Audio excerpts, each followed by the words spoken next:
చెప్పింది వినపడలేదు. నీ పిల్లోడు కావాలంటే బ్యాగ్ బయటకు వేసుడు. హాస్పిటల్కి బయలుదేరాను. నాకు రూట్ సరిగా తిరిగిపోవడం వల్ల ఏడవకు ఎలాగోలా కనుక్కుని త్వరగా వచ్చేస్తాను. టికెట్ అంటే పెద్ద పొడిగివా నువ్వు? ఇంతవరకు రప్పించాడు చూసావా? పొద్దున అంత పొగరుగా నవ్వావు కదా, ఇప్పుడు నువ్వు రా చూద్దాం. చివరిగా చెప్తున్నాను, 5 లెక్కలుతాడు. ఆ లోగానే చెప్పింది చేయలేదు, నీ పిల్లాడు గొంతు కోసి పారేస్తాడు. అతను ఎవరితో మాట్లాడుతున్నాడు తెలీదే. 1 మెట్రో వర్క్ అని బోర్డు ఉంది. 3 ఒకవేళ దానికి సంబంధించిన వాళ్ళేమో. 5 అన్న కొంచెం ఉండండి, ఎటు వెళ్ళాలో వాళ్ళని అడుగుదాం. సార్ ఎందుకు దిగడం? ఇక్కడి నుంచి అడుగుదాం. ఈ రోజు వాడో నేను తెలిపోవాలి. రాడు హలో,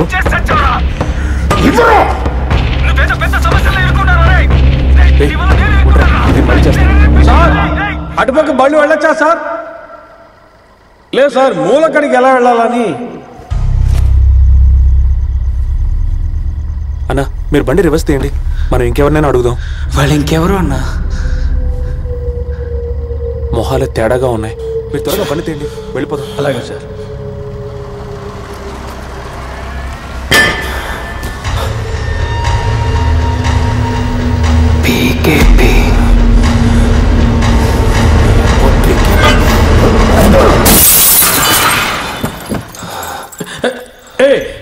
ఏంటిది?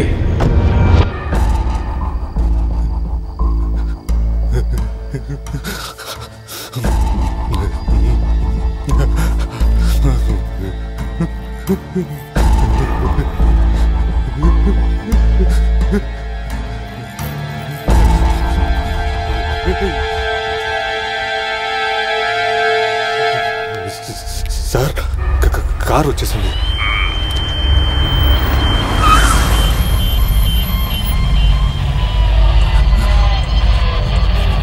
సార్ కారు వచ్చేసింది, లైట్లు వేసి చూపిస్తున్నాడు, సిగ్నల్ అనుకుంటా.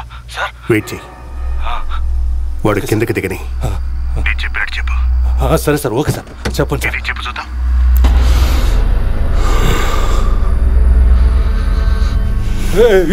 ఉండరా,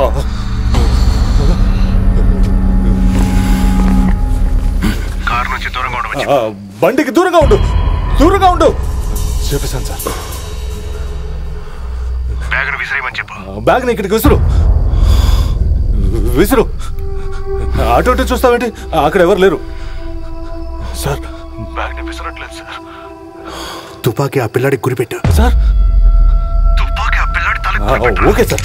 ఏయ్ ఇలా చూడు, తుపాకీలో 5 గుళ్ళు ఉన్నాయి, కాల్చాను. సార్ బ్యాగ్ని విసిరేస్తాడు సార్. వెళ్ళా బ్యాగ్ తీసుకో. Okay sir.